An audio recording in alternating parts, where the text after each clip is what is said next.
Orthopedic Center of Illinois Sports Desk. It's been a pretty stellar week for Illinois basketball. The men, 2 wins this week. First on the road over Washington and then beat down on Penn State. And then the women, despite dealing with injuries and adversity, they ended a 2-game losing streak by knocking off the number 23 team in the entire country in Iowa. Now, sticking with the women's team with the recent injury struggles, people have begun to doubt the Illini in the Big Ten. But Kendall Bostic said those 2 losses to open 2025 were a wake-up call. They know what this team can do, and they are more than happy to prove those that are doubting them wrong. Yeah, we thrive in that, I think. And I think it just gives us a different mentality because we know what we're capable of. We do it every day in practice. We hold ourselves to a really, really high standard here. And, you know, sometimes I feel like we can get lackadaisical when we start winning games and we just kind of start rolling with it. But, you know, I think Washington and Minnesota were kind of a slap to the face. It's like, hey, like, you got to wake up. Like, this league's good. Illinois men's basketball could very well be the hottest team in the country right now. The wins and just how they've been dominant in the past 2 over strong Big Ten opponents. But as they prepare to host USC, Coach Underwood began the press conference talking about the circumstances in Los Angeles and his talks with USC head coach Eric Musselman on how his staff have been impacted. They've had some staff that have been affected by the fires and so we're obviously very concerned for not just them, but all the people in Los Angeles that have been affected by those fires. Now, we've already had some postponements for games tonight. Lincoln and Glenwood, it's a no-go tonight. For all the action that is not delayed, we will have highlights from high school boys basketball from around Central Illinois later on tonight. But for now, that does for sports. I'm Sammy St. Jean. The Orthopedic Center of Illinois Sports Desk. It's Friday night, and that means high school hoops. We did have a few cancellations with the snow here in Central Illinois today, but most of the games going off tonight without any postponement. So let's start tonight with the Bullets over at Williamsville. First up, you've got the Bullets, the host, coming into the game 13-0 with West Hancock and the Titans, the visitor. Let's talk connection. Schofler to Salling, nice pass lead on the drive. Once again, Schofler to Salling, corner 3, knocked down. And I promise, guys, this is a different play. Blake Schofler to Braden Salling, corner 3, that's money. This duo was cooking. Lewis Siegfried with something to say, pull up 3 of his very own, pure, that's good. And then he works down low, and he's going to look for Cooper Knowles, and he gets an and 1 of his very own.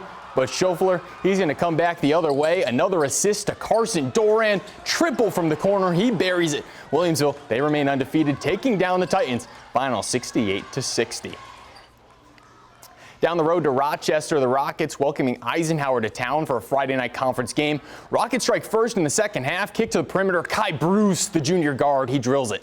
Panthers now big 2-4. Marcus Page, a problem all night as he draws the and 1. Later, it's Tyshawn Clemens. He jumps the Rocket pass and he goes coast to coast in transition, finishing at the cup. Rockets trying to hang in there. Jack Melton, that'll do for the and 1. Nice job by the senior, but Clemens, he would be back, strong drive.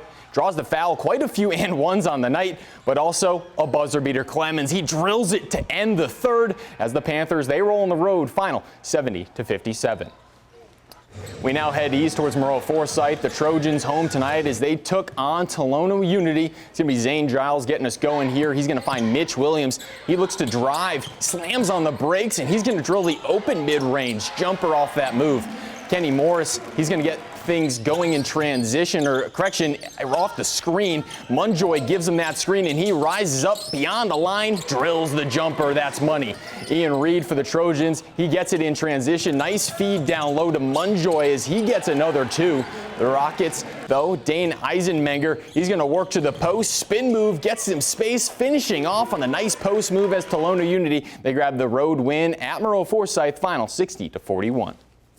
And our final game of the night now, Warrensburg Latham on the road against St. Teresa. Cardinals looking to end a 3-game losing streak. Thomas Herman for the Bulldogs, surveying for a lane. He finds nothing and loses the ball. Cardinals in transition. Nathan Southern to Caden Gardner. Nice bounce to Alex Harden for 2.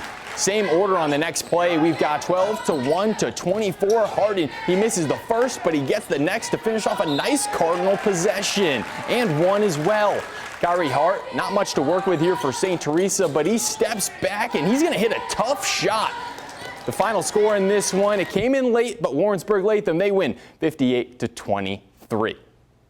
Now we're going to finish off sports here with a little bit of a recognition here for some coaches, a few local coaches that receive IHSA State Coaches of the Year recognition. First, Lincoln Girls Basketball, Taylor Rower, Rochester Boys Soccer, Chad Kutcher, Jacksonville Dances, Tiffany Hickox, and SHG Girls Golf, Bob Ralph, all recognized this week as Coaches of the Year. So congratulations to each one of these coaches. But for now, that does it for sports. I'm Sammy St. Jean. From girls basketball to boys basketball we go. The first 3 of our 4 games from the boys side of high school hoops coming from the Taylorville shootout. So we go to our first game. 10 a.m. tip was between the Hawks, Riverton, and the Vipers from South County. Jackson Miller playmaking here for the Hawks. He finds Julian Rice. Smooth finish on the lay and 1. Miller, no need to facilitate this time. He receives the pass, opts for the step back from 3, no doubt about it. Bishop McDonald dish down to Caden Colwell. Well covered, contested, doesn't matter, and 1 for South County. But Jackson Miller, your game MVP, 16 points. And the Hawks too much this morning. Hawks win the game 1 of the shootout, final 53-46. Later in the afternoon, Pleasant Plains, the Cardinals taking on Charleston. A late fill-in for this matchup here. Pleasant Plains in the second half working on the perimeter. Quick bounce pass down low. Grady Grisham for the contested lay. And this guy, he had himself a game. Cooper Schallenberg from another area code drills the triple. Tyler Oakley now for Charleston. He takes a few moves out of his bag, working his way through the Cardinal D and gets the 2 to go. But the Berg, Schallenberg, and the Cardinals too hot. 18 from Schallenberg as they win 49-37. Now the last contest I could grab from the shootout today, Teutopolis taking on Saltyville, New Berlin. Now it's Drew Hone for Teutopolis. Downhill momentum into the spin, finds the wooden shoes 2. Later it's Wyatt France to Aiden Littig for the Pretzels 3. How about a Teutopolis triple? Drew Hone to Gavin Addis, like butter, that's good. Pretzels ball movement now. Aiden Littig to Evan Stinson to Reed Hepperly, the 3, that's good. But the wooden shoes, they take it to New Berlin overall. They leave Taylorville with a 24-point win, 58-34 the final. We go to our final boys game of the night. Our guy Jalen Ronald grabbing Glenwood versus Centennial while I ran around. We start with the visitors, Sherrod Clark. He drills the triple for Centennial. Response now, Gavin Simmons to Cameron Appenzeller. Nice reverse finish.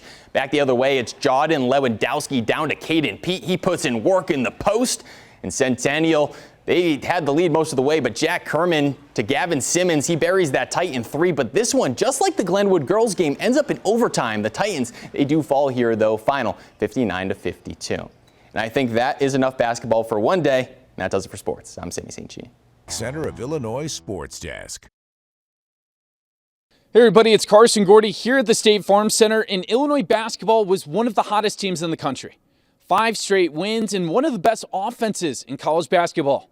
But during this early 11 o'clock game against USC Trojans, it just wasn't their day. I told my wife after pregame breakfast this morning, I said, ugh. So my gut doesn't lie very often. My gut is it's damn near 100%. Star point guard Kasparis Yakachonis was out of the game with a left forearm injury. But Illinois was still 13-point favorites over the Trojans. But USC was able to dominate the paint and get easy layups and dunks near the basket. Illinois looked like they turned the tide, taking the lead at halftime thanks to Dre Gibbs Longhorn and Trey White finishing underneath. But in the second half, USC took control, continuing to finish near the rim and frustrating Underwood and that Illinois home crowd. Illinois kept it close, but they couldn't seal the deal. The Trojans would win 82-72 and snap a 2-game losing streak amid those fires back in Los Angeles. And LA has affected us. We have 3 staff members that their families have been, evacuated. My guys are looking forward to getting back, and a couple of our, one of our local players, his family's, very concerned because it's getting closer to where they live. And after a 5-game winning streak, it seemed like Illinois was going to shoot up the rankings, but this loss to USC may halt that momentum. In Illinois, they do drop to 12-4 overall and 4-2 in Big Ten Conference play. And next week, it's going to be tricky. They got to travel to Bloomington to take on the Indiana Hoosiers and former Illinois player Luke Goody. I'm Carson Gordy. Have a great night. Thank you for watching, and make sure you subscribe to our YouTube channel. Be sure to watch more videos from News Channel 20.